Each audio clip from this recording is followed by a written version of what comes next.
sing for the come, come.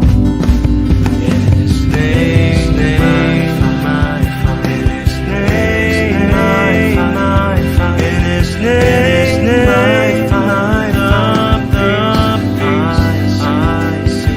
In His name, my Father. In His name, my Father. In His name, my Father. Joy, I see.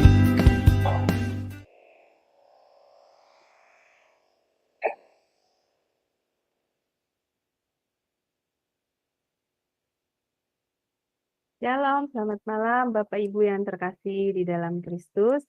Selamat pagi bagi Bapak Ibu yang stay di Amerika dan selamat siang menjelang sore bagi Bapak Ibu yang stay di Jerman.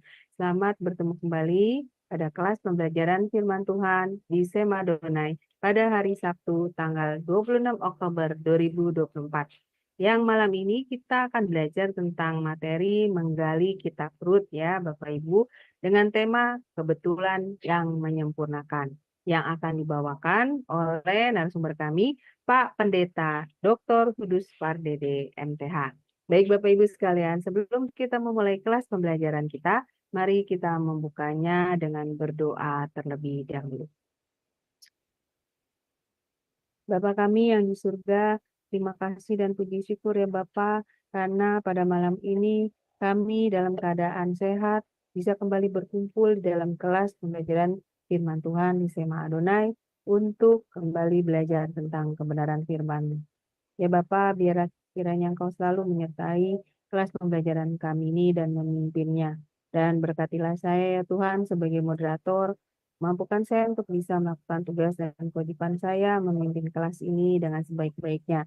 Berkati juga para operator yang bekerja di belakang layar saat ini Tuhan, mampukan juga mereka untuk bisa melakukan tugas dan kewajibannya dengan baik dan lancar. Berkati juga ya Tuhan untuk internet kami dan juga perangkat-perangkat yang kami pakai saat ini. Sehingga semua tidak ada kendala satupun dalam internet dan perangkat kami dapat berjalan dengan lancar sampai kelas ini selesai. Dan yang terutama berkatilah hamba-Mu Pak Hudus yang akan menyampaikan kebenaran firman-Mu malam ini Tuhan kepada kami semua. Urapi setiap perkataan Pak Hudus dan pimpinlah dengan hikmat-Mu Tuhan, sehingga Paulus mampu menyampaikan kebenaran firman-Mu dengan baik dan sesuai dengan kehendak hati-Mu kepada kami semua. Dan berkati juga kami yang berada di dalam kelas ini Tuhan, maupun yang berada di live YouTube atau nanti yang akan mendengarkan di live Bunda. Buka hati dan pikiran kami Tuhan, terangilah hati pikiran kami dengan roh-Mu, dan berikanlah kami hikmat yang daripada-Mu, sehingga kami mampu menangkap pengajaran disampaikan Paulus pada malam ini dengan baik dan mendapatkan pemahaman yang benar sesuai dengan kehendak hati-Mu. Dan materikan firman ini dalam hati kami Tuhan, jadikanlah rema di dalam diri kami, sehingga kami selalu mampu mengingatnya. Kami mampu memberitakan dan mengajarkannya kepada sama kami, dan yang terutama kami mampu melakukannya di dalam kehidupan kami. Ya Tuhan, kami serahkan kelas pembelajaran ini dari awal hingga akhir hanya di dalam tangan-Mu dan dalam pimpinan-Mu. Dan kami patahkan segala kuasa kegelapan yang akan menghalangi kelas pembelajaran kami saat ini dalam nama Yesus. Doa ini kami panjatkan dalam satu nama, yaitu Tuhan Yesus Kristus, Juru Selamat kami yang hidup. Haleluya. Amin. Baik, Bapak Ibu, sebelum kita masuk pada sesi pembelajaran, maka kita akan melihat terlebih dahulu ya profil dari narasumber kami, yaitu Pak Hudus. Dipersilakan Pak Sam, operator kami.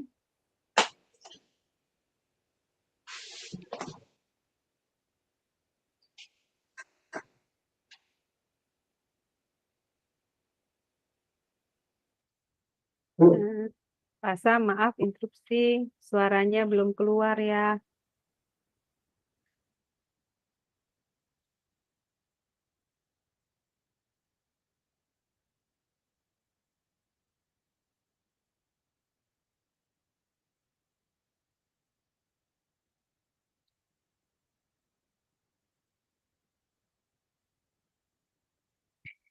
Shalom semua, selamat datang kembali di Zoom Shema Adonai dan di YouTube channel Cahaya Firman. Pada kesempatan kali ini kita akan berkenalan dengan pengajar kita yakni Bapak Pendeta Dr. Hudus Pardede MTH, dan berikut adalah profil singkat dari beliau. Tempat tanggal lahir, Pematang Siantar, 21 September tahun 1970. Keluarga, beliau memiliki istri bernama Ibu Herlina Gunawan, dan telah dikaruniai seorang putri dan seorang putra. Pendidikan, STH dari STT Intheos, Solo pada tahun 1993, MDiv dari Asia Pacific Theological Seminary, Philippines pada tahun 1996. MTH dari STT Intheos, Solo pada tahun 2005, Doktor dari STT Baptis Indonesia, Semarang pada tahun 2013.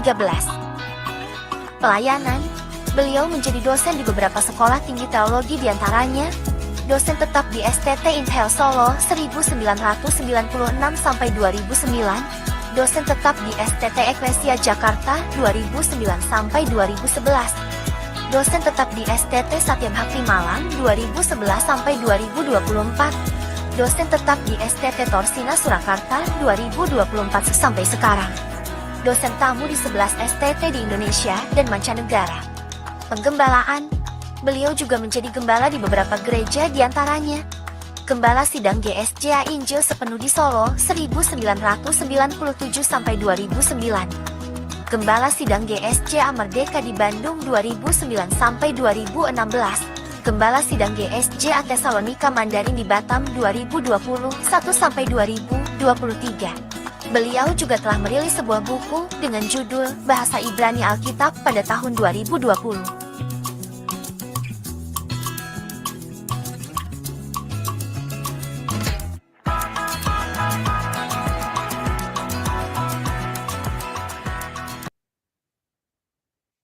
Ya, terima kasih kepada Pak Sam, operator kami yang sudah menayangkan profil dari Pak Hudus. Ya, Bapak Ibu sekalian, tadi adalah profil dari narasumber kami, Pak Hudus. Baik, saya akan menyapa narasumber kami terlebih dahulu ya. Shalom, selamat malam Pak Hudus. Shalom, selamat malam juga Ibu Aling. Ya, bagaimana Pak kabarnya? Semoga selalu sehat dan luar biasa ya Pak. Tuhan, Amin. dalam pemeliharaan Tuhan. Amin. Ya, baik Pak, untuk mempersingkat waktu, saya segera mempersilakan kepada Bapak untuk memaparkan pengajarannya. Dipersilakan Pak. Baik, terima kasih. Saudara-saudara sekalian, saya sungguh sangat menghargai kesempatan yang diberi Tuhan melalui channel ini untuk dapat berbagi sesuatu yang telah memberkati saya tentu lebih dahulu dan membagikan berkat itu. Dan yang menjadi pembelajaran dalam seri kebetulan yang direncanakan, kita sudah melihat pada seri yang pertama, di mana di sana terjadi rupanya kebetulan yang mencelakakan, dan kita dapat ambil pembelajaran-pembelajaran yang indah dari keluarga Elimelek dan Naomi. Lalu kemudian pada bagian yang kedua, itu adalah kebetulan yang memuliakan, yaitu mereka yang mengalami kehancuran, kehinaan, Tuhan muliakan, Tuhan bawa kepada satu pemulihan yang begitu indah. Dan tetapi itu belum selesai, karena pada bagian yang berikut ini kita mau melihat bagaimana Allah juga masih mengerjakan kebetulan yang menyempurnakan. Dan itu akan membuktikan sekali lagi bahwa Tuhan yang telah merancangkan rancangan damai sejahtera seperti yang Dia janjikan, itu akan sanggup juga untuk menggenapi, menyempurnakan,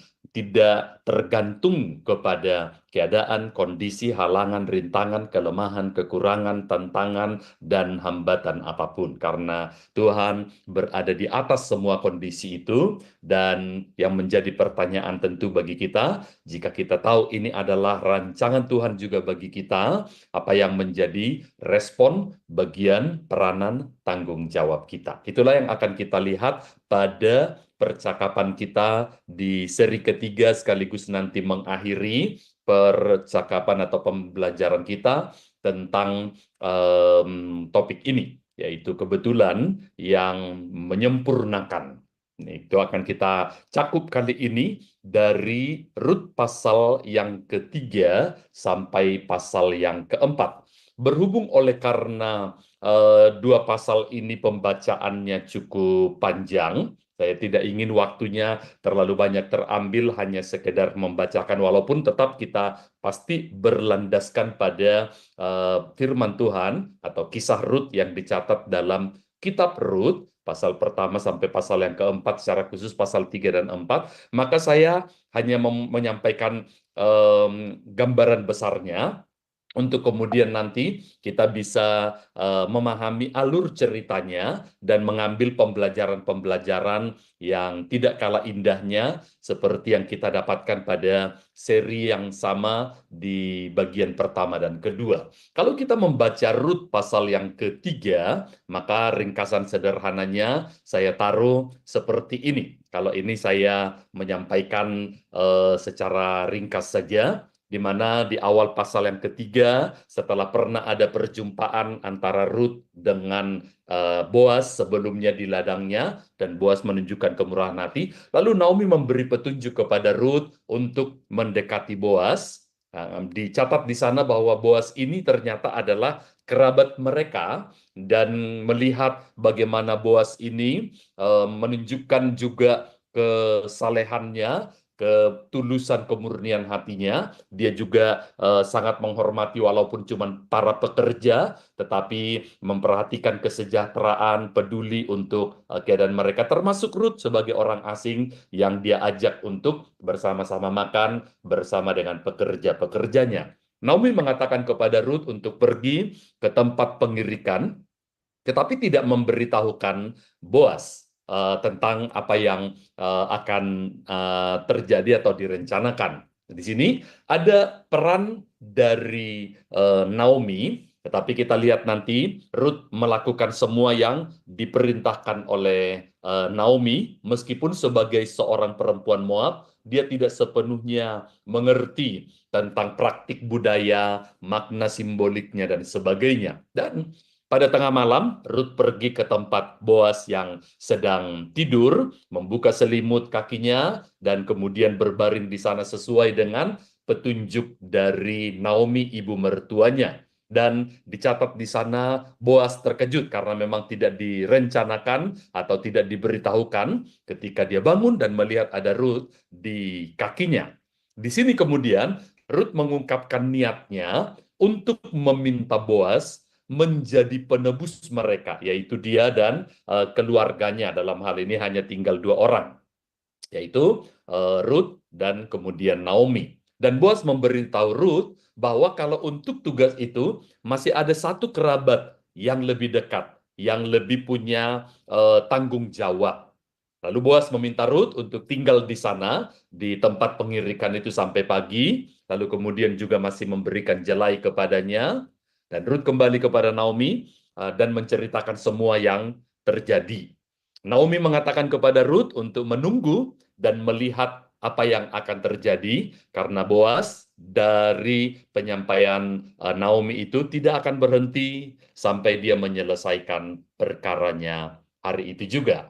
Oke, jadi itu ringkasan pasal yang ketiga. Saya sedikit lanjutkan lagi ke ringkasan Rut pasal yang keempat, agar kita dapat menarik pembelajaran-pembelajaran iman.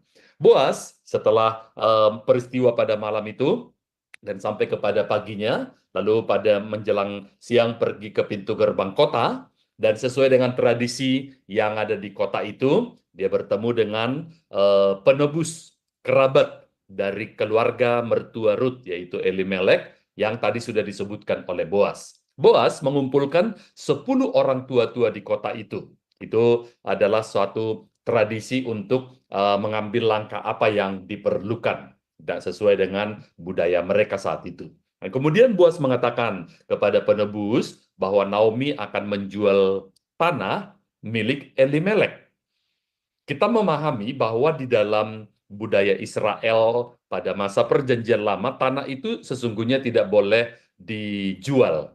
Tetapi yang boleh itu paling maksimal itu adalah seperti diagunkan dan nantinya akan ditebus. Tetapi ada cara yang lain, dan itu diatur juga di dalam Taurat, yaitu apabila keluarga ini tidak memiliki ahli waris, maka boleh memilikinya, tetapi harus meneruskan semua warisan atau tanggung jawab untuk meneruskan keturunan dan silsilahnya. Karena bagi orang Israel sangat penting mempertahankannya agar apa yang Tuhan telah janjikan itu tidak terputus di tengah jalan. Boas menawarkan itu kepada si penebus, tetapi ternyata si penebus itu tidak mau menebus. Jika dia tidak mau, Boas akan menebusnya. Begitulah kira-kira perjanjiannya. Dan ternyata kita membaca penebus tersebut akhirnya melepaskan haknya untuk menebus, dan Boas lalu membeli tanah itu. Tetapi sesuai dengan tradisi di sana juga, Boas harus juga membeli Ruth, perempuan Moab itu, untuk menjadi istrinya. Tujuan dari tradisi ini memang mulia, agar melanjutkan nama orang yang telah mati, yaitu pertama-tama adalah mertua Ruth yang bernama Elimelek, lalu kemudian juga dua anak lakinya yang juga sudah meninggal dan tidak memiliki ahli waris, yaitu Mahlon dan Kilion, sehingga nama itu terus berlanjut. Dan rencana Tuhan untuk setiap keluarga, setiap kaum, setiap marga itu terus berlanjut hingga generasi berikut. Begitulah mereka memahaminya. Pada akhirnya nanti, setelah Ruth menikah dengan Boas, melahirkan seorang anak laki-laki yang diberinya nama Obed. Obed ini nantinya disebutkan lagi sedikit keturunan yang berikutnya adalah ayah Isai, yang kemudian nanti Isai ini ternyata adalah ayah nanti melahirkan anak yang bernama Daud. Dan nama Daud nanti menjadi nama yang sangat terkenal di dalam masyarakat atau Israel ketika itu. Begitulah kira-kira ringkasan Rut pasal 3 dan Rut pasal 4. Saya berharap rekan-rekan menyempatkan membacanya karena ceritanya cukup menarik dan bersifat narasi sehingga mudah untuk diikuti alurnya. Nah, apa yang kita ambil sebagai pembelajaran dan juga sebagai keteladanan dari kisah tersebut? Pertama, saya melihat di dalam kisah ini ada suatu terobosan, sesuatu yang tidak biasa, sesuatu yang tidak disangka. Kalau kita berbicara mengenai satu cerita, narasi, atau alur, maka sesuatu yang menarik pada sebuah cerita itu adalah seperti alurnya itu ditwist, seperti dibelokkan, tidak disangka-sangka. Terjadi satu alur yang ternyata bisa begini ya. Maka mengapa orang suka misalnya menonton baik film atau membaca novel yang sedemikian tebal atau mungkin bahkan dongeng atau apapun yang bersifat narasi, itu pasti yang paling ditunggu-tunggu itu adalah alur ceritanya yang seperti tak diduga-duga. Twist, plot twist itu. Nah, inilah yang sebenarnya kita temukan juga pada Ruth. Selain kita sudah melihatnya di pasal yang kedua di mana di twist tidak menduga bahwa ternyata kebetulan, ingat kata kunci itu, Ruth 2 ayat 3, kebetulan ia berada di ladang milik Boas, lalu terkaitlah mata rantai itu untuk kemudian menjadi titik balik pemulihan dari keluarga yang hancur-hancuran ini menjadi penyintas atau survivor, dan kemudian bahkan juga kemudian dikembalikan sejahtera mereka. Tapi belum selesai, karena Allah masih ingin menyempurnakan. Dan di sini terjadilah penyempurnaan dengan kisah terobosan iman itu. Mari perhatikan, Naomi, kalau kita membaca kisah sebelumnya, sudah pernah sampai pada titik akhir dari pengharapannya. Dia sudah begitu kecewa, dia sudah begitu marah, begitu kepahitan, sampai dia tidak mau lagi dipanggil dengan namanya Naomi, yang artinya penghiburan, tetapi dia mau namanya disebut saja dengan Mara, yang dalam bahasa Ibrani itu artinya adalah pahit, kepahitan. Dia ingin namanya, biasanya orang ingin namanya yang mungkin agak buruk, nggak terlalu asik, nggak terkenal atau sulit untuk mengucapkan, apalagi maknanya jelek pula, lalu mau diganti, begitu kan? Tetapi yang ini malah nama yang bagus ingin diubah menjadi yang buruk, oleh karena itu lebih merefleksikan kekecewaan dan kepahitan hatinya. Ya, jadi dia sudah pernah ada sampai di titik akhir dari pengharapannya. Dan orang seperti ini kalau tidak ada pertolongan sangat mungkin mengambil jalan yang pintas saja untuk apa melanjutkan hidup di dunia, mengakhirinya dengan bunuh diri. Kalau Anda pernah berada di titik ini, bacalah segera kitab Rut, karena engkau akan melihat ada titik terang dalam kondisi yang tersulit, yang paling pahit sekalipun dalam hidupmu. Dan kita lihat di sini titik baliknya di mana. Perubahan terjadi hanya setelah Naomi mau kembali pada visi Tuhan. Visi yang sudah sempat dia lupakan, janji yang Tuhan sudah pernah perkatakan, dan rancangan yang ternyata Tuhan masih belum lupa dan belum selesai dalam penyempurnaannya. Hanya apabila kita kembali ke sana. Saya tahu dan saya pernah mengalami juga masa-masa terpuruk, terburuk, dan ambruk, remuk. Tetapi ketika aku mengingat Tuhan yang menjanjikan rancanganku atasmu bukan kecelakaan atau kegagalan, tapi rancangan damai sejahtera dan masa depan penuh harapan. Selalu ada harapan, dan kembali kepada visi itu menjadi sebuah titik balik kita. Kemudian kita lihat juga, ternyata meskipun Tuhan sudah punya rancangan yang begitu indah, begitu luar biasa, tapi iman ternyata tidak seketika mengubah keadaan menjadi mudah. Jangan terlalu berharap begitu hari Minggu Anda hadir di gereja, lalu kemudian berdoa nangis-nangis, ditumpang tangan oleh pendeta, lalu kemudian hari berikutnya, minggu berikutnya, hidupmu langsung berubah dari hutang yang nggak mampu dibayar. Tiba-tiba mungkin yang pengutang ini menjadi bermurah hati, atau orang yang tidak Anda kenal mentransfer duitnya dan sebagainya. Oke, 1-2 kasus itu bisa terjadi. Tetapi kita tidak perlu mengajari Tuhan, kan? Kita tidak perlu mendikte Tuhan untuk apa yang harus Dia lakukan. Nah, disinilah kemudian kita lihat ternyata iman tidak seketika mengubah keadaan menjadi mudah. Mengapa? Ini alasannya. Fokus Tuhan bukan mengubah keadaan, tetapi mengubah hidup kita, hati kita, pikiran kita. Sebab mengubah keadaan mungkin untuk sementara membuat kita memang tiba-tiba menjadi seorang yang bersemangat dalam iman. Haleluya 12 kali. Tetapi kemudian ketika keadaan berubah lagi menjadi buruk, bukan haleluya tapi halelupa. Kalau tadi haleluya 12 kali, halelupanya itu bisa ribuan kali. Karena itulah Tuhan punya rencana lebih baik mengubah orangnya, bukan mengubah keadaannya. Ketika hidup seseorang, pikiran, hatinya sudah diubahkan, bahkan ketika keadaan belum berubah, dia telah mampu melihatnya dari sudut pandang yang berubah, yang berbeda. Keadaan yang sama dulu membuat dia menjadi kecewa, kepahitan, tapi keadaan masih belum tiba-tiba membaik, namun hati Naomi dan hati Rut telah dipulihkan kepada visi yang dari Tuhan itu. Itu yang perlu kita miliki. Kemudian kita lihat ada sesuatu yang menarik dari kisah Rut ini, yaitu ketika tadi saya tunjukkan pada ringkasannya, Rut disuruh untuk melakukan sesuatu di pasal 3 tadi, mandi, berurat, lalu berpakaian yang rapi, lalu temui nanti Boas di tempat pengirikannya dan sebagainya. Sebenarnya dia tidak sepenuhnya mengerti apa itu. Ingat, Rut itu adalah seorang perempuan Moab, dan ini adalah budaya yang ada di Bethlehem atau di tanah Yehuda, yang notabene ini kan adalah panen pertama.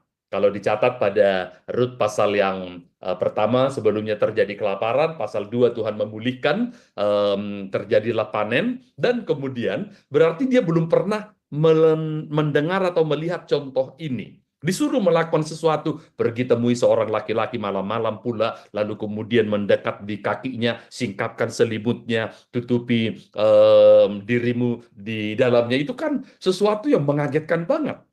Tetapi yang menarik di sana, kalimat di pasal 3 ayat 5, kitab Rut mengatakan, segala yang engkau katakan itu akan kulakukan. Inilah sebenarnya jenis iman yang kalau saya bisa mengambil moto dari sebuah merek sepatu yang terkenal dan laku di mana-mana, Nike, just do it gitu ya, just do it. Iman memang sering sekali membutuhkan jenis Nike yang seperti ini, just do it. Bukan berarti kebanyakan kita baru mau melakukannya, ya tapi aku mesti ngerti dulu dong. Ya, betul, itu adalah cara orang yang berpikir secara nalar, karena dia tidak mau sembarangan, dia tidak mau mengambil risiko yang tidak perlu. Tetapi iman sering sekali akan menghadapkan kita bukan pertama-tama engkau mengerti dulu, tetapi engkau memahami visinya lebih dulu yang berasal dari Tuhan. Jadi itu sebabnya bukan apa yang engkau miliki. It is not what you have, but who you have. Whom you trust. Kepada siapa engkau percaya. Itu jauh lebih utama, lebih menjadi modal penting daripada engkau punya segala sesuatu, tetapi tidak punya visi ke depan apa yang akan terjadi. Nah, kenapa sampai bisa demikian? Karena Rut yakin sebagaimana disebutkan di pasal 3 ayat yang ke-9, dia menyebutkan lagi Rut yakin Tuhan yang menjadi pelindung dan pembelanya. Itu adalah sebuah pernyataan yang melandasi semua yang dia lakukan. Ada terus terang memang akan ada keraguan, ada rasa was-was. Aduh, apa yang terjadi nanti ya? Gimana ya kalau orang salah mengerti? Atau bagaimana? Bahkan sekiranya ini kalimat berandai saja, Boas malah mungkin nanti akan memperkosanya atau mungkin melakukan tindakan pelecehan atau apapun atau orang lain. Pekerja-pekerja, ingat itu kan ada begitu banyak buruh yang juga ada di sekitar perkemahan itu. Tetapi ada sebuah landasan yang jauh lebih kuat dan mampu untuk melampaui segala kekhawatiran itu. Ketika Rut yang sejak awal mau ikut Naomi mertuanya pulang ke Bethlehem, padahal dia sudah tahu bahwa mertuanya itu sudah bangkrut, tetapi kemudian dia ikut, Allahmu akan menjadi Allahku. Di sana, di mana engkau berada, di situ aku berada, di situ juga nanti aku akan mati. Itu adalah sebuah komitmen yang tidak mampu digoyahkan. Tidak mampu digoyahkan oleh kekurangan, oleh mungkin penderitaan, oleh ketidakmengertian. Kadang-kadang iman kita, ya memang apabila mau membuat terobosan akan diperhadapkan kepada ketidakmampuan kita untuk mengerti. Apa iya? Beneran nggak nih? Atau aman nggak nih? Tetapi memang kita tidak bisa melihat. Kenapa kok Rut masih nekat? Sebab dia yakin, meskipun aku tidak melihat Tuhan, melihat jauh ke depan. Wow, itu luar biasa sekali bagaimana dia menaruh keyakinannya bahwa Tuhan yang menjadi pelindung dan pembelanya. Tuhan sudah mengantisipasi hal-hal yang bahkan dia tidak bisa mengerti atau melihatnya dalam keterbatasannya. Nah, di sini Ruth memberi kepada kita satu pembelajaran yang indah tentang bagaimana cara kerja iman dari apa yang dia tunjukkan. Itulah sebabnya mengapa saya bilang bahwa ternyata bahkan orang Bethlehem termasuk mertuanya Elimelek dan Naomi pun bahkan pernah kehilangan imannya. Tetapi Ruth sebagai orang asing, orang kafir dalam pengertian istilah ketika itu, malah menunjukkan satu keteladanan tentang iman kepada orang-orang yang mantan beriman. Memang tidak berarti mantan, tetapi pernah mengabaikan, melupakan iman. Mari kita lihat apa yang ditunjukkan di sana. Di sini, pertama, Ruth menunjukkan sebuah teladan yang indah. Mujizat membutuhkan juga kepekaan. Kepekaan tahu kapan akan bertindak, itulah yang dia katakan tadi pada pasal yang ketiga di ayat yang kelima, waktu ibu mertuanya menyuruh melakukan sesuatu yang meskipun tidak dia mengerti dan bahkan buat dia itu beresiko, tapi kemudian dia berkata, segala yang kau katakan ini akan kulakukan, just do it. Tetapi kemudian setelah pulang dari perjumpaan itu nanti, malam-malam yang berjumpa dengan Boas dan Boas bercakap dengannya, meminta dia jadi penebusnya. Lalu kemudian dia lapor ke mertuanya di pasal 3 ayat yang ke-18 mencatat Lalu kata mertuanya itu, duduk sajalah menanti anakku, sampai engkau mengetahui bagaimana kesudahan perkara itu. Duduk, menanti, berhenti, menunggu. Menunggu, seperti ungkapan peribahasa kita sering dikalimatkan ini, menunggu adalah pekerjaan paling membosankan. Mengapa membosankan? Oleh karena menunggu itu membuat kita berada dalam ketidakpastian. Membuat kita berada dalam situasi, ada apa ya? Bisa nggak terjadi nggak ini? Atau malah keadaan makin memburuk dan sebagainya. Kita dibuat dalam kondisi yang seperti blank.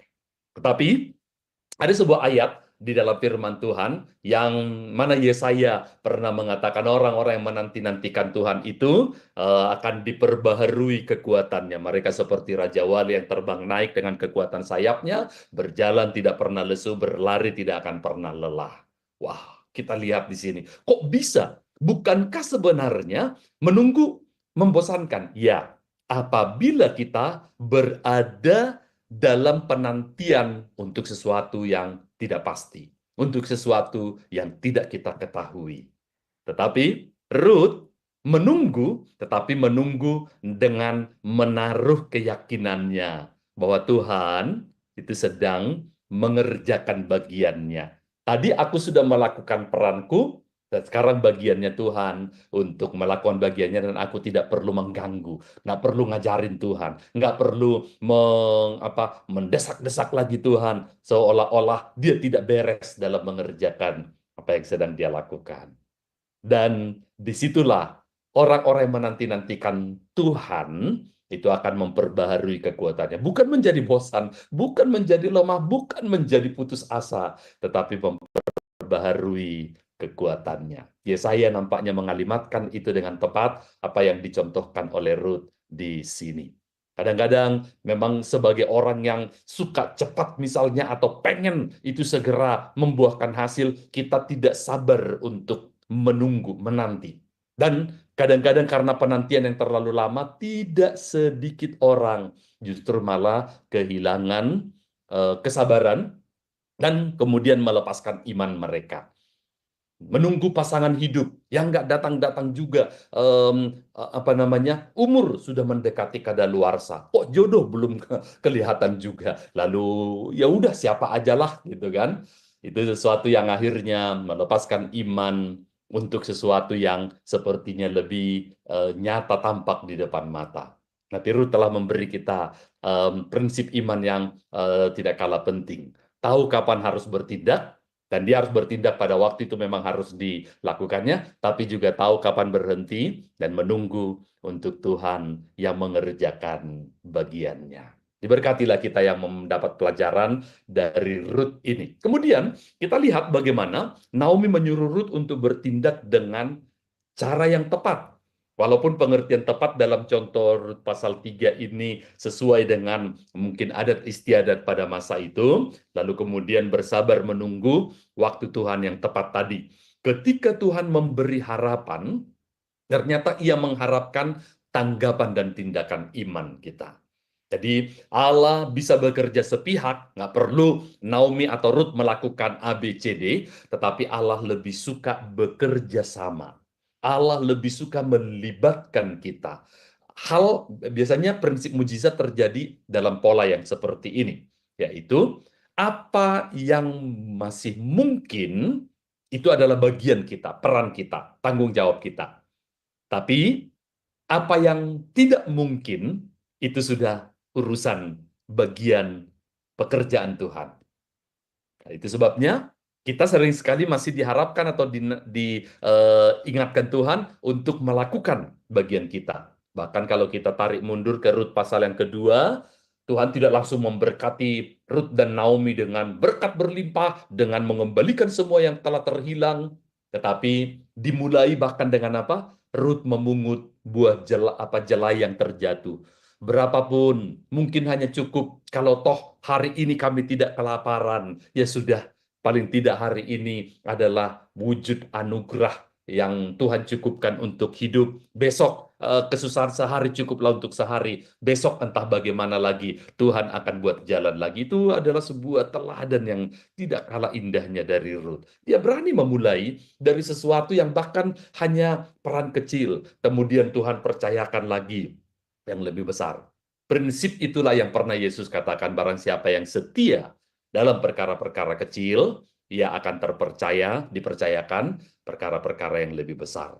Ketika engkau bekerja, mungkin levelnya hanya pekerja bawahan, mungkin hanya pekerja rendahan, mungkin hanya karyawan yang tidak masuk dalam perhitungan, dan apapun mungkin dibandingkan dengan rekan-rekanmu yang lain yang bekerja di tempat yang sama. Tetapi kita bisa lihat prinsip itu. Jika kita setia melakukan pekerjaan yang kita tekuni dengan penuh tanggung jawab, dan melakukannya seperti dalam prinsip Kolose 3:23, melakukan seperti untuk Tuhan dan bukan untuk manusia. Allah yang dari tempat tersembunyi melihat semangat, ketulusan, kemurnian, kesungguhan itu akan memberi kepercayaan dengan membuat kebetulan-kebetulan yang Tuhan rencanakan dan Dia pakai menyempurnakan.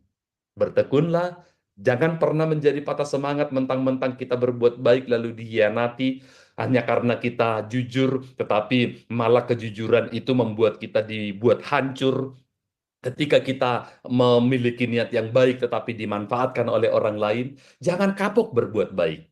Karena kita tidak melakukannya untuk orang lain agar orang lain balas kepada kita, tetapi kita melakukannya karena Tuhan mengatakannya, dan Tuhan dari tempatnya akan memperhatikan dan membalaskannya. Jadi jangan menaruh harapan itu pada manusia, tetapi lakukan yang terbaik di mana tanggung jawab yang Tuhan percayakan. Itu pelajaran yang juga ditunjukkan oleh Ruth di sini. Kemudian kita lihat pada akhirnya bagaimana dalam cerita ini digambarkan bagaimana Allah menggunakan orang-orang biasa.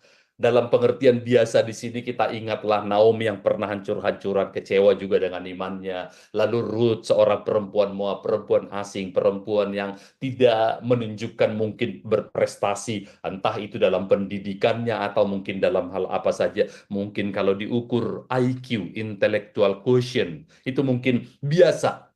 Tidak rendah mungkin, tapi juga tidak istimewa.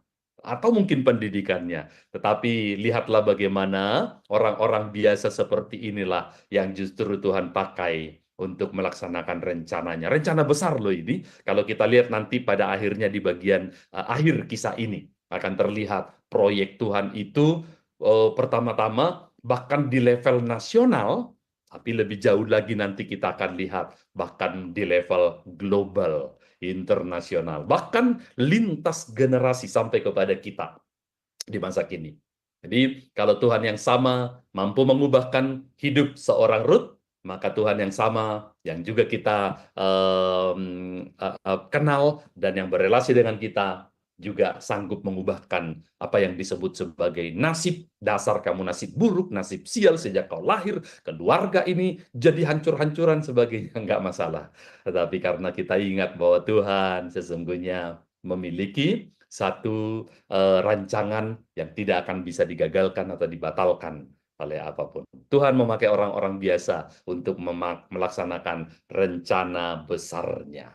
Dan kita juga mengambil pembelajaran yang tidak kalah indahnya bukan hanya dari Ruth, tetapi juga dari Boas.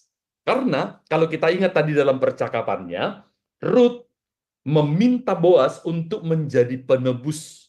Memang ada konteks budaya Israel pada waktu itu ya, penebus. Di mana kita ingat pada waktu itu semua harta milik dari Naomi, dari suaminya almarhum yaitu Elimelek, itu mungkin sudah dalam kondisi yang tergadai atau mungkin tidak lagi memiliki apapun. Lalu kemudian jadilah penebus bagi kami, belalah kami, lindungi kami dengan apa yang engkau miliki. Nah, di sini kita mendapat juga sebuah teladan yang tidak kalah indahnya dari Boas. Kalau kita memahami syarat dari penebus dalam kisah itu, kalau Anda membaca nanti lebih lengkap, setidaknya kita lihat di sana mengapa ada seorang kerabat yang lebih memenuhi syarat katanya tadi, bukan Boas pertama-tama, Boas di urutan kedua, karena pertama-tama harus memiliki hubungan darah. Hubungan kekerabatan maksudnya. Nggak boleh orang sembarang mengambil alih hanya untuk mendapat tanah, properti, lalu kemudian, oke, aku beli. Nggak bisa. Karena Allah mau melindungi juga rencananya untuk setiap kita, pribadi, keluarga, kaum, dan sebagainya. Maka harus ada hubungan darah. Jadi tidak dimaksudkan untuk motif kemaruk atau ingin menguasai. Juga tadi disebutkan, ditawarkan kepada sang penebus kerabat yang pertama itu tadi, bersedia nggak untuk membayar harga tebusan? Betul, engkau mendapat tanah, engkau mendapatkan warisan, tetapi ada harga lain, yaitu engkau harus mengambil Ruth sebagai istrimu. Gitu. Nah, ternyata untuk syarat inilah, nanti kalau kita baca lengkap, ternyata si penebus kerabat urutan pertama ini tidak bersedia. Lalu kemudian ada satu lagi, bahkan kemudian kita membaca dari sisi Boas, mau memikul tanggung jawab melebihi dari keharusan. Boas bisa saja berkata, kan bukan tanggung jawabku. Sana cari kerabat yang punya tanggung jawab, itu bukan saya, it's not me. Tetapi kita lihat seorang penebus bahkan rela berkata, walaupun itu memang bukan di dalam tanggung jawabku, aku bersedia memikulnya. Dan ternyata ketika kriteria seperti ini, kita menemukan ada pada sang penebus kita, yaitu Yesus.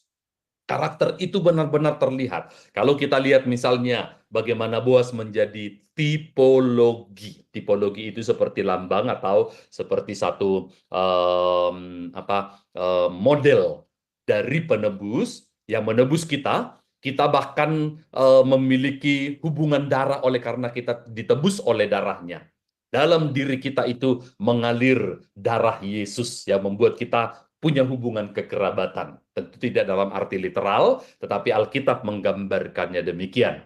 Itu sebabnya kalau orang pernah bertanya kepada saya, golongan darahmu apa? Lalu kemudian saya berkata, oh, seperti darah Yesus. Dari mana kamu tahu golongan darah Yesus? Karena lagu kita berkata, oh darah yang kudus, darah sang penebus. Oh, tidak pernah AB atau B gitu kan, nggak ada. Tapi yang saya maksudkan dalam diri kita itu ada darah Yesus yang telah menebus kita. Lalu kemudian Yesus sendiri seperti syarat kedua bersedia membayar harga tebusannya. Alkitab berkata, engkau telah dibeli dengan harga yang sangat mahal. Tapi bukan lagi cicilan, bukan lagi hutangan yang nanti masih bisa disita oleh bank, tetapi dibayar dengan harga yang mahal. Dan dia tidak melakukannya karena keterpaksaan, tetapi mau memikul, memang kamu berdosa, ya salahmu sendiri, tanggung sendiri akibatnya. Tapi Yesus berkata, biarlah itu ditanggungkan atasku. Ketika Yesus berdoa di Taman Getsemani, dia berkata, Bapa, kalau mungkin memang ambillah cawan penderitaan ini, lalu dari hadapanku. Tetapi akhirnya dia mengingat Anda dan saya, dan dia berkata, bukan kehendakku, tapi kehendakmu lah yang jadi. Dia memberi dirinya dengan rela untuk kemudian mengambil alih tanggung jawab yang tidak diharuskan, tetapi penuh kerelaan. Nah, inilah yang menjadikan kita menjadi begitu berhutang kepada Yesus yang menjadi penebus kita. Dan model itu dicontohkan oleh Boas ini. Dia mau menjadi penebus dari Ruth beserta nanti keluarganya, meskipun itu menuntut kepada tanggung jawab baginya. Dia rela melakukannya. Bersyukurlah Anda yang telah ditebus oleh Yesus, dan kita menjadi orang-orang yang akhirnya memiliki sebuah kepastian untuk jaminan di masa depan. Nah, kita juga bisa mengambil bagaimana keteladanan yang pada akhirnya dalam kisah utama ya dari Ruth ini ada iman yang sedemikian proaktif. Mari kita lihat apa saja yang ditunjukkan oleh Ruth sebagai rangkuman yang dari keteladanannya. Ruth menyadari bahwa perubahan hanya terjadi bila ia bertindak mengklaim haknya, tetapi dengan cara yang bijak. Jadi mengklaim haknya. Dan sebagai anak-anak Tuhan, memang ada hak-hak yang telah diberikan. Jangan menjual itu seperti Esau yang menjual hak kesulungannya hanya karena kebutuhan seketika. Dia lapar. Lalu kemudian dia temukan apa yang menjadi makanan kesukaannya, tergoda untuk kepentingan kekinian, lalu kemudian melepaskan hak kesulungan yang kelak dia tangisi, dia sesali, tapi tidak akan pernah lagi kembali. Jangan pernah meninggalkan atau melepaskan imanmu, tapi klaim apa yang menjadi rancangan Tuhan bagimu dan imani itu, tapi juga lakukan tanggung jawabmu dengan cara yang bijak. Tindakan Rut menunjukkan keberanian, kepercayaan, dan kesetiaan yang besar kepada mertuanya. Juga dia yakin bahwa Boas, karena dia adalah seorang anak Tuhan, seorang yang takut akan Yahweh, dan dia berani melakukan hal yang berisiko bagi dia sebagai seorang perempuan, seorang janda, masih muda, tapi terutama saya sudah mencontohkan tadi bahwa dia menaruh kepercayaannya kepada Yahweh, kepada Tuhan. Dan itu membuat dia menjadi berani dan masih juga setia dalam hal itu. Dan itulah yang menjadi modal penting. Dan kemudian Ruth, kita lihat di sini tidak mau dibelenggu oleh masa lalu. Sesungguhnya Ruth juga adalah seorang yang tidak kalah kecewanya dengan kehidupan. Naomi telah lebih dahulu kepahitan dengan apa yang dialaminya. Tetapi kemudian Ruth, kita lihat di sini, dia juga kepahitan loh, jangan salah.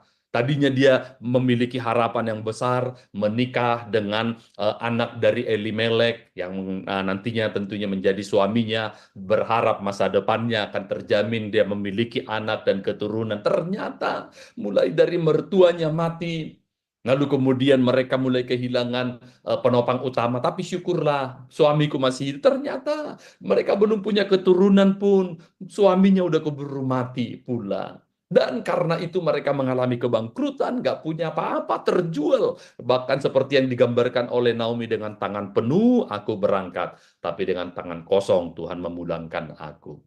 Tapi ingat, apa yang Ruth tunjukkan sebagai titik balik yang membuat kehidupan mereka juga kelak berbalik. Ruth tidak mau dibelenggu oleh masa lalu.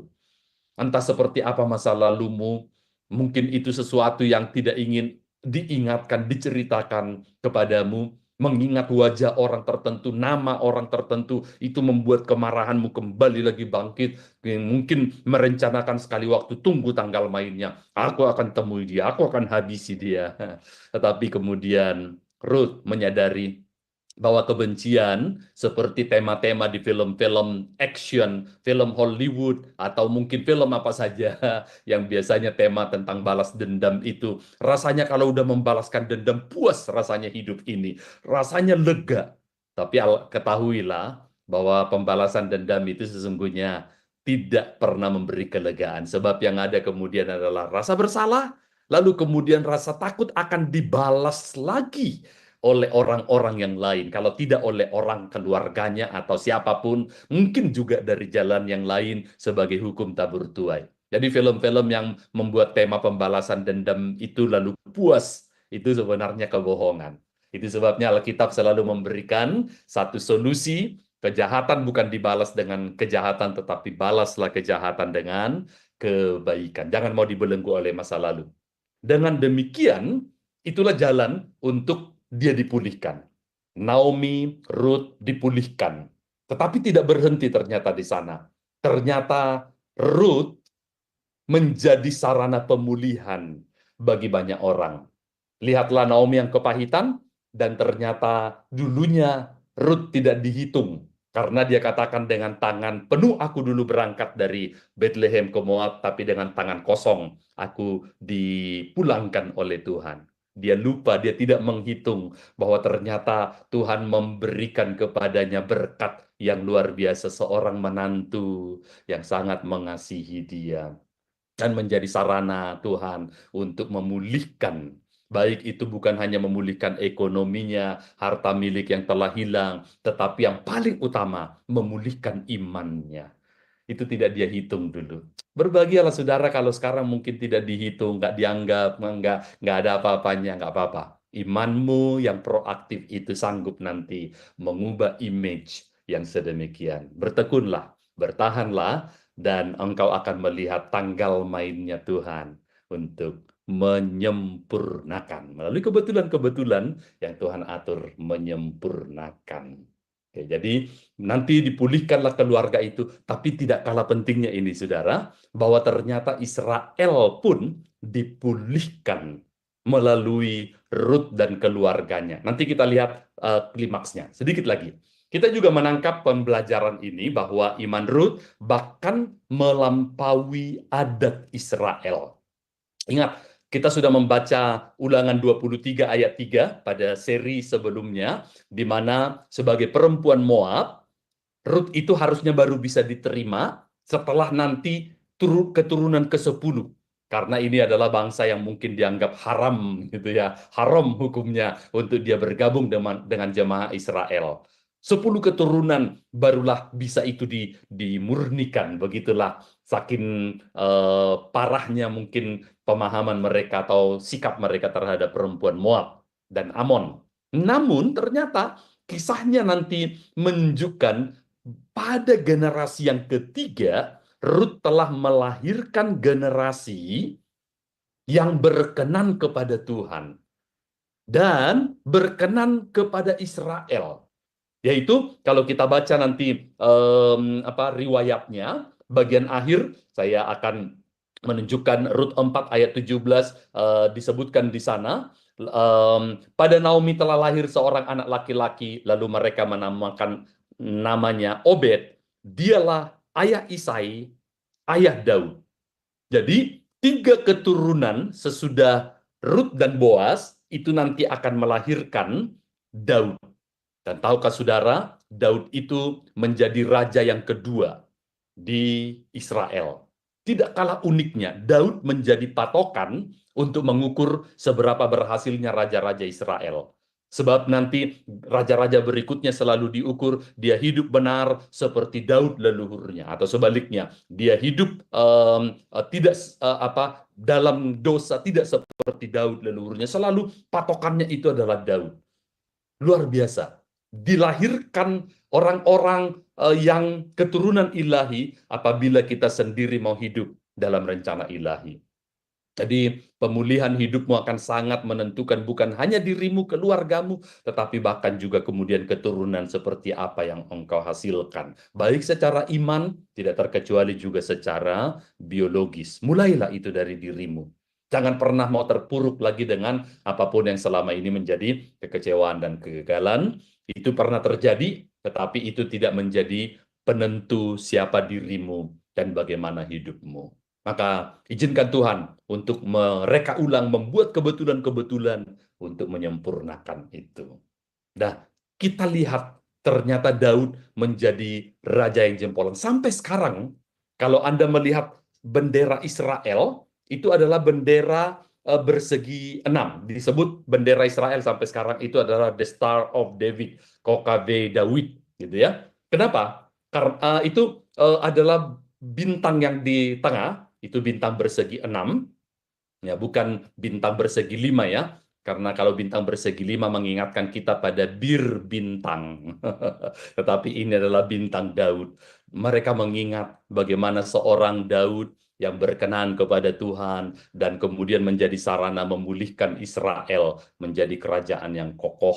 Dan Tuhan juga berjanji kepada Daud, keturunanmu tidak akan pernah terputus dari tahta Israel. Makanya nanti kita bahkan membaca nama Rut malah diabadikan dalam daftar silsilah Yesus. Wah, ini bonus yang ekstra superior atau apalagi yang mungkin saya bisa gunakan untuk ini. Di Matius 1 ayat 5 dan 6 dalam konteks leluhur atau silsilah Yesus dicatat nama Rut di sana. Boas memperanakan Obed dari Rut, Obed memperanakan Isai, Isai memperanakan Raja Daud. Dan nanti kalau diteruskan ayat berikutnya, nanti dari keturunan Daud ini lahirlah seorang juru selamat kita, penebus kita yang bernama Yesus. Jadi Yesus yang kita sangat memberkati hidup kita itu dilahirkan dari keturunan Rut. Luar biasa sekali. sesuatu yang nggak pernah terbayang, bahkan di dalam diri Ruth, Naomi, atau siapapun, apa yang tidak pernah dilihat mata, tidak pernah didengar telinga, tidak timbul dalam hati manusia. Semua itu disediakan Allah bagi orang yang mengasihinya dan terpanggil sesuai dengan rencananya. Luar biasa. Itulah cara Tuhan untuk menyempurnakan rancangannya. Dia tidak hanya dipulihkan dan melalui dia hanya kepada keluarganya. Itu sudah cukup Tuhan. Ternyata Tuhan belum cukup dengan itu. Aku mau memulihkan lagi. Bahkan satu bangsa, yaitu Israel. Bahkan dari Israel nanti dilahirkan lagi keturunan melalui Ruth ini. Seorang juru selamat kita. Dan berkali-kali nanti di perjanjian baru pun, Yesus lebih sering dipanggil, diserukan, Yesus anak Daud, kasihanilah kami, sembuhkanlah kami. Yesus anak Daud, selamatkanlah kami. Hosana bagi anak Daud. Itu luar biasa sekali, nama Yesus lebih dikenal sebagai anak Daud. Kalau boleh ditelusuri, anak Daud ya juga adalah dari keturunan Ruth. Wah, bukankah ini sebuah kebanggaan? Baru punya keluarga kerabat jadi menteri aja sukacitanya, sombongnya, kartu namanya, fotonya itu pasti sudah di mana-mana, di medsos dan sebagainya. Apalagi kalau kita punya orang dalam, yaitu Yesus sendiri. Betapa bangganya kita memiliki ini. Oke, jadi apa yang kita akhirnya rangkum di sini dari pelajaran ini? Apakah imanmu sudah terkoneksi dengan Tuhan untuk memandu perjalanan hidupmu agar ia mengatur kebetulan-kebetulan yang telah dia rencanakan. Bukan kebetulan-kebetulan mencelakakan seperti yang dirancang oleh Elimelek dan ternyata terjadilah kehancuran, tetapi kebetulan-kebetulan yang kemudian memulihkan, bahkan lebih jauh lagi seperti tema hari ini, kebetulan-kebetulan yang Tuhan atur untuk menyempurnakan. Apakah imanmu sudah melihat perspektif kekekalan karena Tuhan melihatnya sampai ke sana, bukan hanya kekinian. Dan apabila itu yang engkau lihat, maka bertekunlah karena sampai pada waktunya, meskipun keadaan seperti masih belum mendukung, namun kita bisa melihat Allah tidak akan pernah bisa digagalkan, dibatalkan, dihalangi oleh apapun, keterbatasan, kekurangan, kelemahan kita, sebab Dia punya segala sesuatunya. Pertanyaannya, apakah kita mau merespon dengan cara yang sama seperti Ruth telah menunjukkan respon imannya. Kiranya kisah Ruth ini akan terus memberkati, sama seperti saya sangat diberkati dengan keteladanannya, contoh yang luar biasa, kesederhanaan, tapi kemudian bagaimana Tuhan memberkati dan memulihkan satu bangsa, bahkan bangsa-bangsa termasuk Anda dan saya yang hidup di tahun 2024 ini. Maka Tuhan yang sama yang bisa mengubah dan memakai seorang Ruth juga bisa memakai kehidupanmu. Karena Dia Tuhan yang sama, punya rancangan yang juga tidak berbeda untuk dirimu. Mungkin dengan jalan dan kebetulan yang berbeda, tapi Allah sanggup untuk mereka-rekakan itu untuk kebaikan kita. Diberkatilah kita di dalam nama Yesus. Amin. Haleluya. Baik, saya akan kembalikan dulu kepada kepada Ibu Aling yang Ya. Ya, baik. Terima kasih untuk Pak Hudus atas pemaparan firman-Nya ya Pak. Luar biasa ya Pak. Kita belajar tentang bagaimana iman Ruth ya Pak ya, membuat dia mendapatkan berkat yang luar biasa dari Tuhan. Baik Bapak Ibu sekalian, sebelum kita masuk pada sesi tanya jawab dan diskusi, maka saya akan terlebih dahulu membacakan acara-acara Sema Adonai ke depannya ya Bapak Ibu. Baik, setelah kelas ini masih ada kelas lanjutan ya Bapak Ibu, yaitu di jam 21.00 waktu Indonesia Barat. Dan kita akan belajar seperti biasa untuk kelas malam minggu ya, malam minggu hari Sabtu ini di jam 21 adalah tentang materi bahasa Ibrani. Dan ini sudah masuk sesi yang ke-20 dengan temanya adalah definite contracts yang akan dibawakan oleh seperti biasa narasumber kami yaitu Pak Evangelis Erikson Ritonga BTH dan moderatornya adalah Bro Agus. Selanjutnya di hari Minggu 27 Oktober 2024 di jam 19.00 waktu Indonesia Barat. Seperti biasa ya Bapak Ibu, di Sema Adonai akan ada ibadah online. Dan yang memimpin ibadah online kita adalah Pak Sam Siagian. Dan yang memimpin lagu pujiannya adalah Ibu Yanti Vester dari Jerman.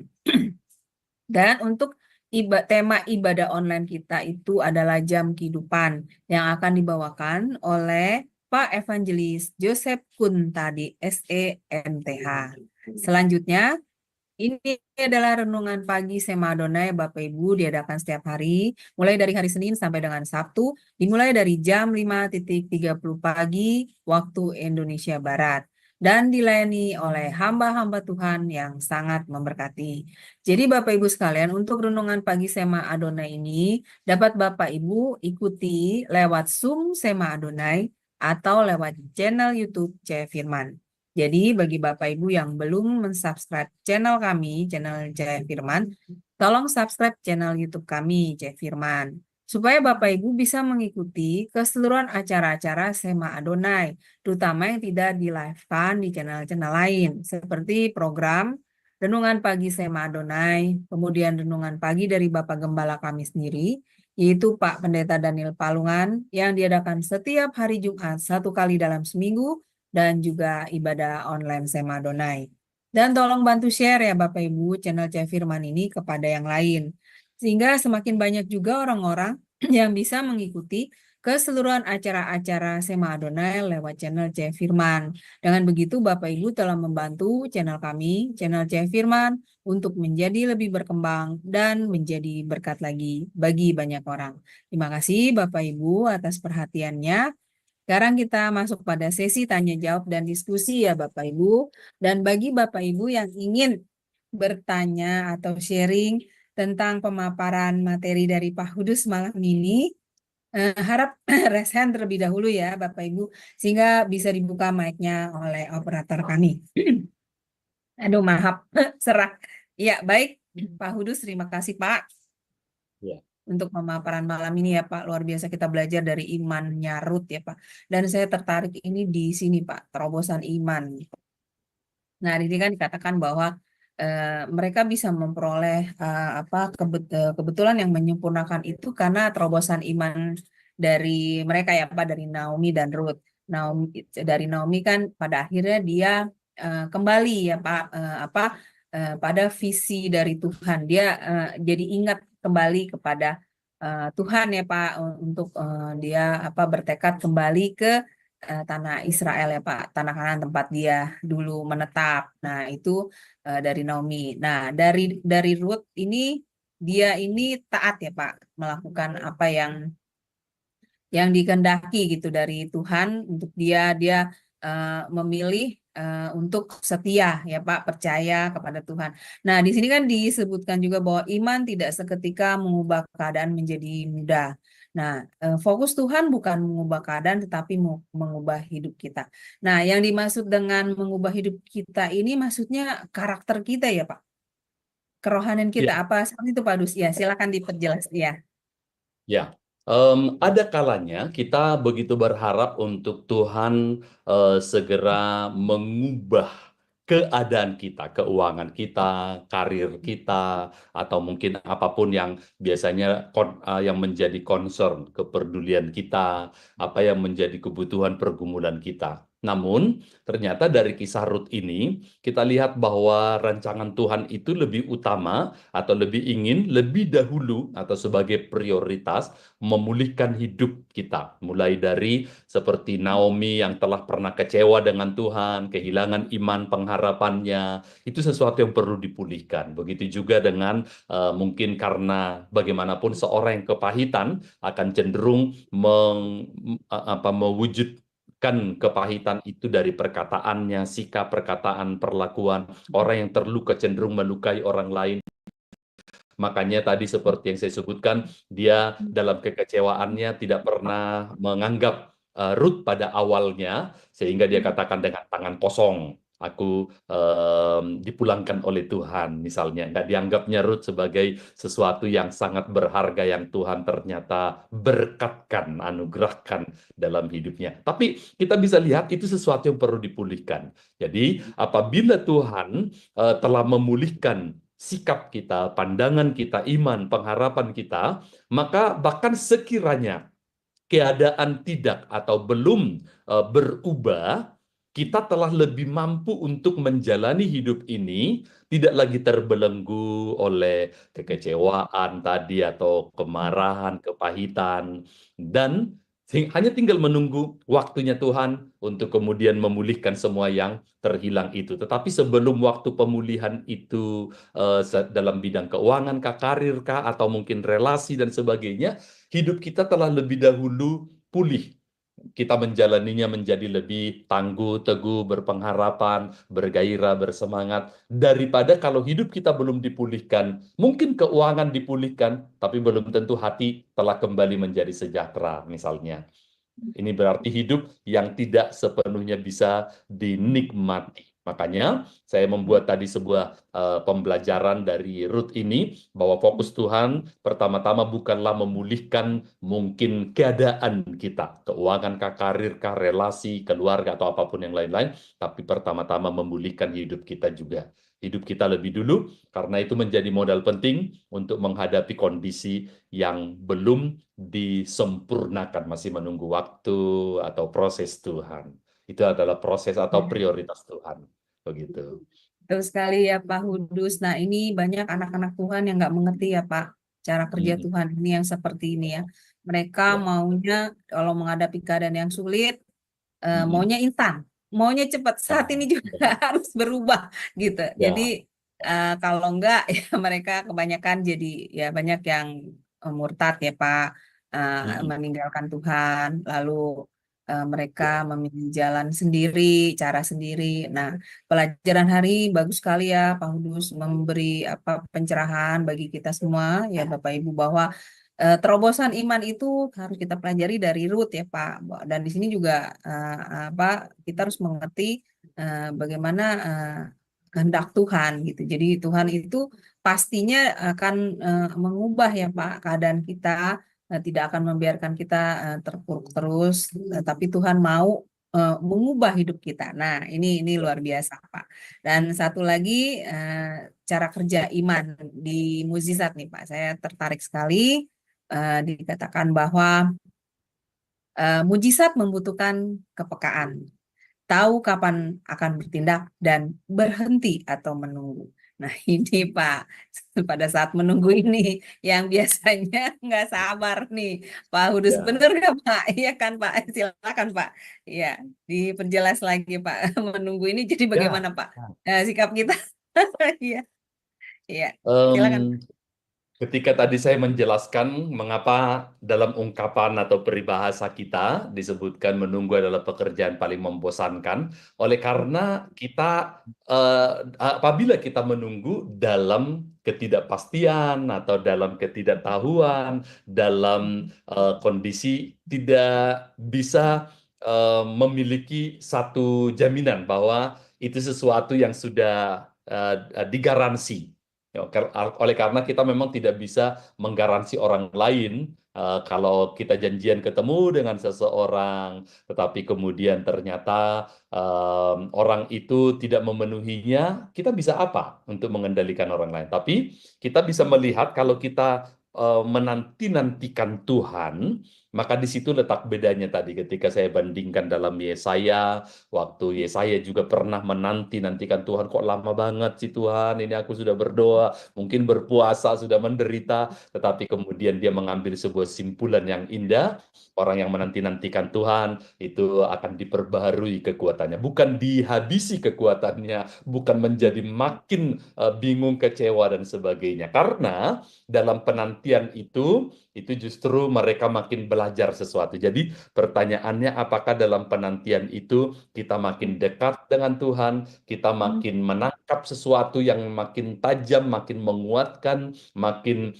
meningkatkan pengharapan kita, dan itu juga yang berlaku kalau kita menanti misalnya tentang kedatangan Tuhan. Yang kedua kali, Ya. kadang kita menjadi kecewa, kok lama banget dari dulu, dari ayah saya, kakek, nenek dulu juga udah dibilang Tuhan mau datang, sampai sekarang nggak. Tapi kalau dalam penantian itu ada sesuatu yang kita terus meningkat, bertambah pengenalan akan Tuhan, akan firman-Nya, dan dampak hidup kita, maka penantian itu menjadi istilahnya tidak membosankan, tidak melelahkan, tidak membuat kita menjadi makin kering, tetapi makin bergairah. Sehingga pada waktu nanti, waktunya Tuhan akan tiba, maka telah ada sesuatu yang sangat berguna, bermanfaat, telah dihasilkan. Itu. Jadi dengan demikian penantian, menanti Tuhan itu tidak menjadi sesuatu yang sangat membosankan. Begitu kira-kira.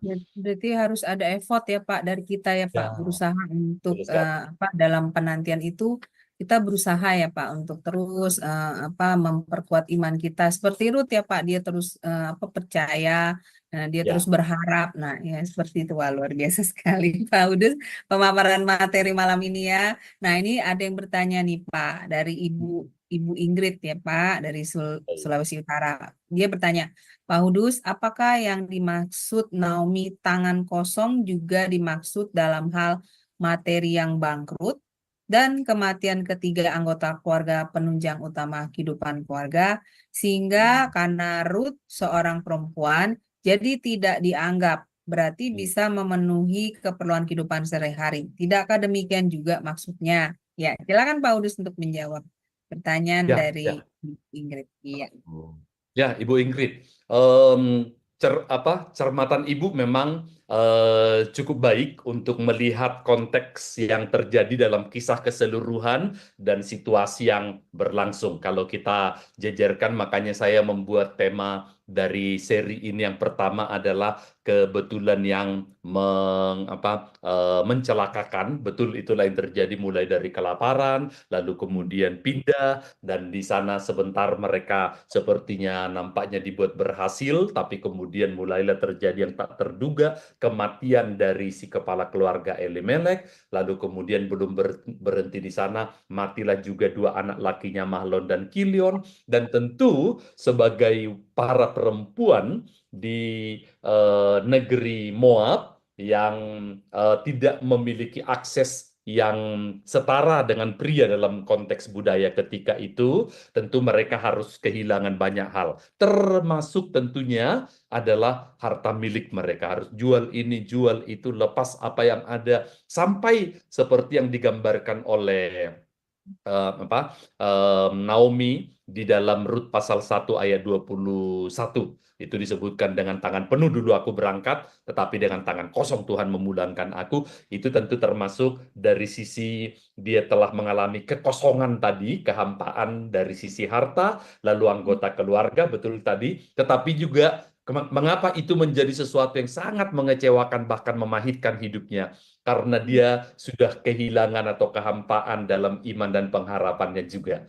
Karena apabila kita kehilangan dalam daftar yang tadi, mungkin anggota keluarga atau harta, ingat Ayub pernah juga mengalami kehilangan yang tidak kalah besarnya seperti itu, tetapi dia tidak kehilangan imannya. Bahkan dia menegur istrinya yang ketika dia berkata, ngapain engkau masih ikut Tuhanmu yang kayak begitu? Kutukilah Tuhanmu dan matilah. Tetapi kemudian Ayub masih berkata, apakah engkau berbicara seperti perempuan gila? Apakah kita hanya mau menerima yang baik dari Tuhan dan bukan yang buruk? Dia tidak kehilangan imannya, dia tidak kehilangan pengharapannya, dan dia masih mampu bertahan dalam kondisi telah kehilangan bukan hanya hartanya, anggota keluarganya, tapi kesehatannya juga.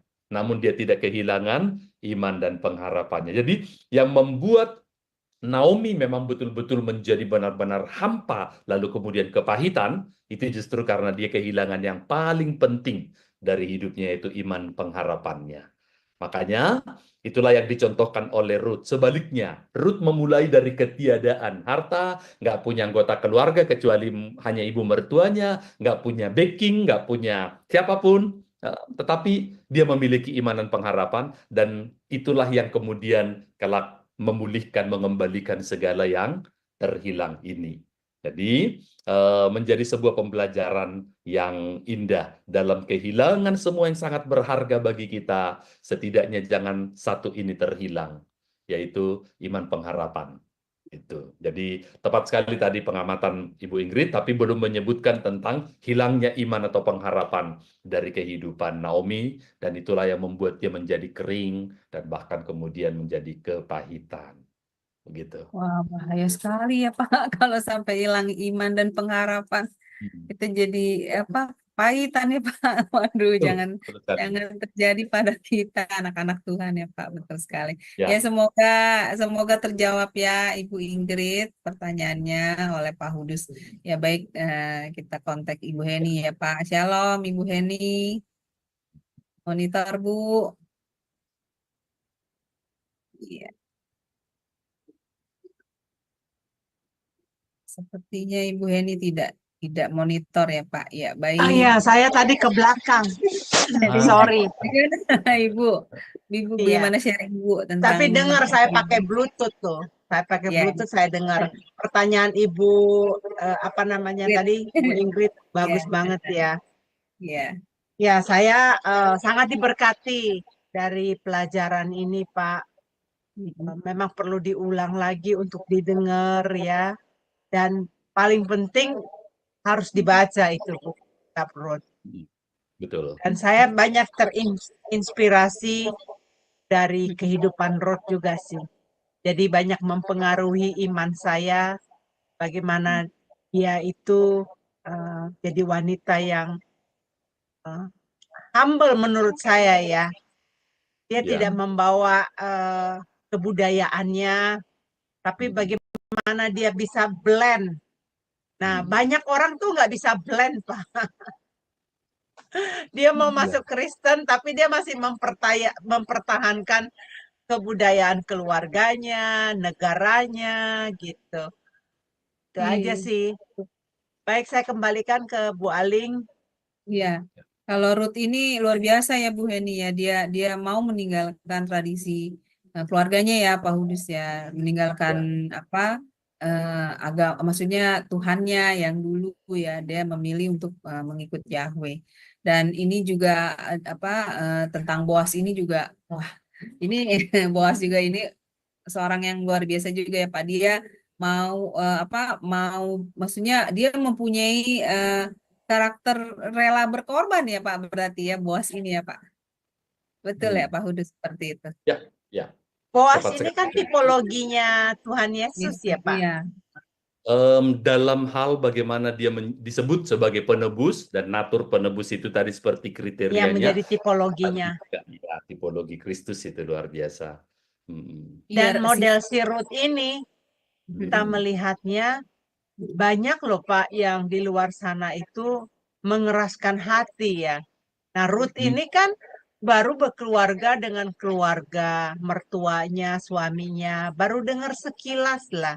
Mungkin pada keadaan pada masa itu memang dia mendengarkanlah mengenai Allahnya Israel ini ya.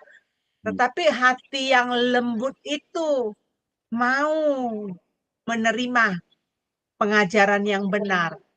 Karena saya juga sedang bergumul dengan orang nih Pak. Ada saya share video latar belakang yang sama seperti saya dulu. Tidak percaya Tuhan Yesus ya. Kemudian orang ini waktu menerimanya, dia membalaskan kepada saya video yang menceritakan bahwa memang kalau kita itu belajar mengenai agama dengan spiritual itu beda. Jadi spiritualnya bukan spiritual kekristenan ya, tapi ya mereka percaya dengan filosofi segala macam gitu.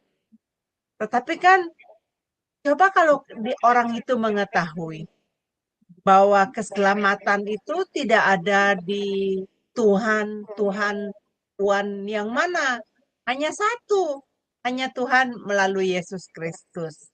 Nah itu Ruth itu pinter Pak, cerdas kalau saya bilang. Makanya terinspirasi saya pas dengan kecerdasannya si Ruth itu. Dan Iya. rajin lagi Pak dia. Rajin. Ya, itu aja tambahan saya. Thank you. Ya, Ibu Henny bisa tolong bantu baca pertanyaan dari Bu Sarah, Bu, di chat Oke, ya. let me Ada ask. pertanyaan kali ini ya. Oke, Pak Hudus bisa dia bisa bahasa Inggris. Oke. Oh iya. Oke, Okay, mungkin Pak Hudus silakan. here is the question. Let me read for those who probably could not see the question. With faith, we'll get the result, miracles. That's for sure, right? We can say victory. But while people are in waiting, some fail to wait. For us as believer, what do you have to say? While we are waiting till reach miracles. Oke, jadi pertanyaannya dalam beberapa contoh pengalaman hidup orang-orang percaya, sementara dalam penantian itu tidak sedikit yang akhirnya gagal, lalu kemudian menjadi kecewa, marah, atau mandek, dan tidak sampai kepada penerimaan jawaban atau mujizat yang dia nantikan. Nah, lalu pertanyaannya tadi, bagaimana sikap kita sementara dalam penantian sampai kita nanti menemukan jawaban atau mujizat pertolongan Tuhan. Oke, sementara dalam penantian. Oke, here is my response. While waiting on God, Christians should engage in several activities to maintain their faith and trust in Him. Jadi, sementara kita itu menanti-nantikan Tuhan, sebagai orang percaya kita itu jangan pasif, tetapi terlibatlah dalam sejumlah kegiatan, keterlibatan untuk terus memelihara iman kita dan memperkuat pengharapan di dalam Dia. Here are some probably key actions and attitude to adapt. First, we have to spend time with God. Kita harus menggunakan waktu bersama dengan Tuhan. Itu melalui membaca firman Tuhan dan kemudian doa, reading God's word, and prayer as well. Jadi karena iman kita itu tidak menjadi mandek, tidak menjadi makin dingin, tetapi makin berkobar, makin menyala, makin bergairah, yang membuat penantian menjadi membosankan karena we do nothing. Ya, jadi kita hanya menunggu tanpa berbuat sesuatu. Karena tidak ada sesuatu yang menggairahkan, itu membuat iman kita itu menjadi makin dingin, adem, lalu kemudian layu, bahkan kemudian mati. Spend time with God. Kemudian juga kita lihat maintain hope. Jadi pelihara tetap pengharapan, karena memang tidak jarang keadaan mencoba untuk menunjukkan, hey, pengharapanmu itu omong kosong. Kenyataannya bertolak belakang, jangan terlalu berharap lagi lah, udahlah gitu ya. Tetapi